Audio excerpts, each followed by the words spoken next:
ഓരോരുത്തരും നമ്മുടെ സ്വന്തം മനസാക്ഷിയോട് ചോദിക്കേണ്ട കാര്യമാണ്.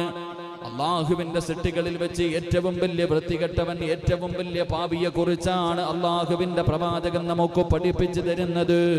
മൂസാ നബി അലൈഹിസ്സലാം അവിടുന്ന് ചോദിക്കുന്നു, അല്ലാ, നിന്നെ ആരെങ്കിലും തെറ്റിദ്ധരിക്കുമോ തമ്പുരാനെ? അള്ളാഹു പറയുകയാണ്, എന്നെ തെറ്റിദ്ധരിക്കുന്നവരുണ്ട്. അവരാരെന്നറിയുമോ?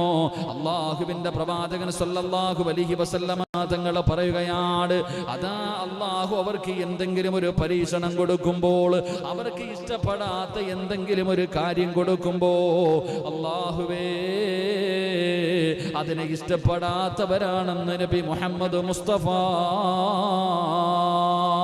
സല്ലല്ലാഹു അലൈഹി വസല്ലമ തങ്ങൾ അവിടുന്ന് പറഞ്ഞു തരികയാണ്, ജീവിതത്തിൽ അള്ളാഹു സമ്പത്ത് തരുമ്പോ, അള്ളാഹു അധികാരം തരുമ്പോ, അള്ളാഹു ആരോഗ്യം തരുമ്പോ, അള്ളാഹു സമാധാനം തരുമ്പോ, ഭാര്യ മക്കളെ തരുമ്പോ, വാഹനങ്ങളും വീടുകളും കൊട്ടാരങ്ങളും